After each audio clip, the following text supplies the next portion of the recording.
তাণ্ডব চালিয়ে উপকূল থেকে বিদায় নিয়েছে ঘূর্ণিঝড় রেমাল, তবে রেখে গেছে ক্ষতের দাগ।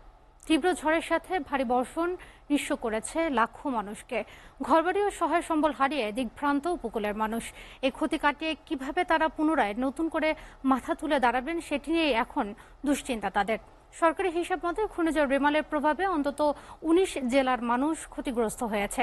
এর মধ্যে ৯ জেলায় প্রাণ গেছে ১৪ জনের। প্রতিনিধিদের পাঠানো তথ্য ও চিত্রে ডেস্ক প্রতিবেদন।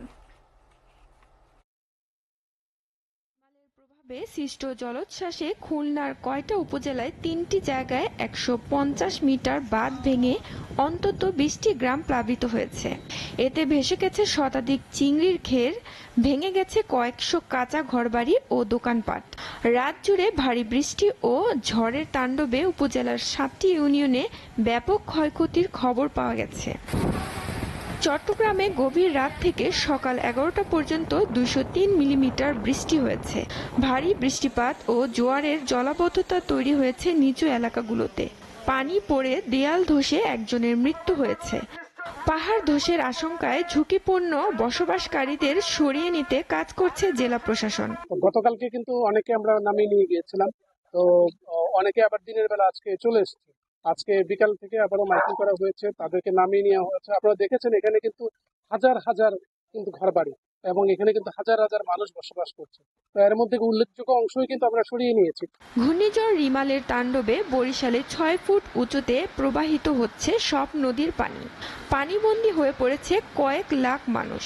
এতে ফসলের ব্যাপক ক্ষতি হবে বলে ধারণা করা হচ্ছে। কীর্তনখোলা ও মেঘনা নদীর পানি জোয়ারের সময় ৬ ফুট পর্যন্ত বৃদ্ধি পেয়ে প্রবাহিত হয়, যে কারণে এই নদীর দুটি নিকটবর্তী এলাকা বেশ প্লাবিত হয়েছে। এর সঙ্গে ভারী বৃষ্টিপাতে পানি আরও বাড়িয়েছে। গুরুত্বপূর্ণ নদীগুলোর কয়েকটি ১ থেকে ১.৫ মিটার উপর দিয়ে পানি প্রবাহিত হচ্ছে। পিরোজপুরে অর্ধশত গ্রাম প্লাবিত হয়েছে বলে জানিয়েছেন স্থানীয় প্রশাসন।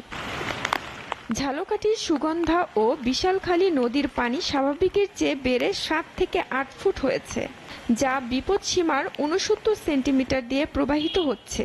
এর ফলে জেলায় নিম্নাঞ্চল প্লাবিত হয়েছে।